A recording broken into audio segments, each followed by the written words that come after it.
গত 16/8/2026 দুটি মামলা পিডব্লিউ সহ জামিন শুনানির জন্য দিন ধার্য ছিল। নারী শিশু নির্যাতন দমন আইন 11 গ ও পেনাল কোড সেকশনে দুইটা মামলায় আমি জামিন শুনানি করেছি। বাদীপক্ষ ছিল, বাদিনী নিজেও ছিল, বাদিনীর বিজ্ঞ লয়ার সাহেবও ছিল।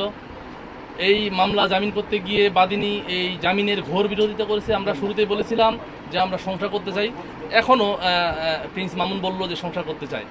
দিন শেষে বাদিনী ওই দিন বিজ্ঞ আদালতে দাঁড়িয়ে এই প্রিন্স মামুনের বিরুদ্ধে অনেক মিথ্যা এলিগেশন নিয়ে আসছে।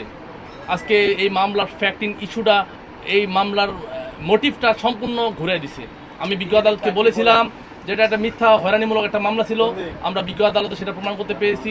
বিজ্ঞ আদালত সন্তুষ্ট হয়ে দুটি পৃথক মামলায় প্রিন্স মামুনকে জামিন মঞ্জুর করেছে। আর আপনি বললেন সফলতা নিঃসন্দেহে একটা আইনজীবীর যখন একজন ক্লায়েন্ট জামিন পায় খুব ভালো লাগে। আমার আরও বেশি লাগতো যদি এই মামলা কাস্টডিটা আরও কম হইতো।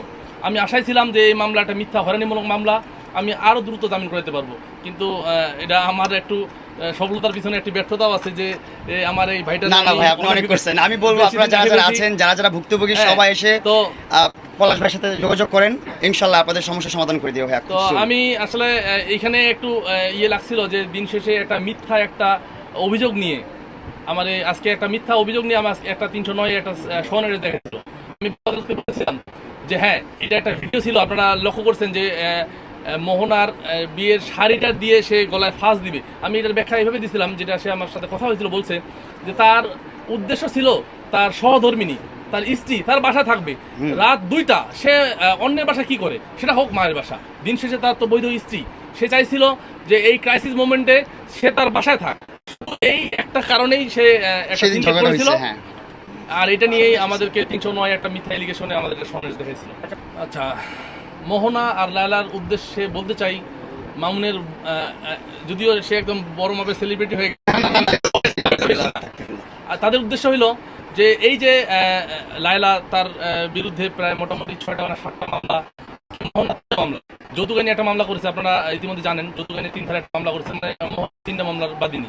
দিন শেষে এই বয়সে এত ডিপ্রেশনে মানুষ, এত বেশি টেনশন নিয়ে সে অনেক বেশি ডিপ্রেশনে চলে গেছে। টোটাল 9টা মামলা আমার নামে, একটা ডিসচার্জ এই বয়সে সে এই 9টা মামলার সে আসামি।